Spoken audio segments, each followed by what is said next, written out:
ওপার বাংলার জনপ্রিয় অভিনেত্রীদের একজন পায়েল সরকার। দেব থেকে শুরু করে সোহম আবির একাধিক তারকারা সঙ্গে জুটি বেঁধে ব্লকবাস্টার সিনেমা উপহার দিয়েছেন তিনি। সদ্য মুক্তি পেয়েছে অভিনেত্রীর আবার অরণ্যের দিনরাত্রি ছবিটি। সিনেমা মুক্তির আগেই দাদাগিরির মঞ্চে হাজির হলেন এই তারকা, যেখানে নিজের সিঙ্গেল জীবন নিয়ে খোলামেলা কথা বলেছেন তিনি। পায়েলের বর্তমান বয়স 42 বছর।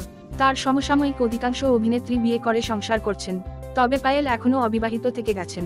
ব্যক্তিজীবনে এই নায়িকার প্রেমের সম্পর্ক ছিল রাজ চক্রবর্তীর সঙ্গে, কিন্তু সেই সম্পর্ক বিয়ে পর্যন্ত গড়ায়নি। এই বিষয়ে দাদাগিরি রমঞ্চে পায়েল জানান, অনেকেই আমাকে জিজ্ঞেস করেন আমি এখনো কেন সিঙ্গেল। আসলে বাঙালি পরিবারে মেয়ের বাবারা এত পজেসিভ। পায়েলকে মাঝখানে থামিয়ে সৌরভ জানতে চান, তাহলে বলছো তুমি সিঙ্গেল বাবা মায়ের জন্য? সম্মতি জানিয়ে অভিনেত্রী যোগ করেন, যেমন মনের মতো ছেলে খুঁজে পাওয়া কঠিন, তার চেয়েও বেশি কঠিন বাবা মায়ের মনের মতো ছেলে খুঁজে পাওয়া। আমার কথা তো ছেড়ে দাও, বাবা মায়ের মনের মতো ছেলেও খুঁজে পাচ্ছি না। রাজের সঙ্গে প্রেমের কথা খোলাখুলি পায়েল স্বীকার করেননি কোনোদিন, তবে এই সম্পর্ক ছিল ইন্ডাস্ট্রির ওপেন সিক্রেট। সম্পর্ক ভাঙার পর পায়েল বলেছেন, জীবন নিয়ে দুজনের দৃষ্টিভঙ্গি আলাদা, এই প্রেম নাকি পূর্ণতা পাওয়ার ছিল না। এরপরই সানার প্রসঙ্গ টানেন পায়েল।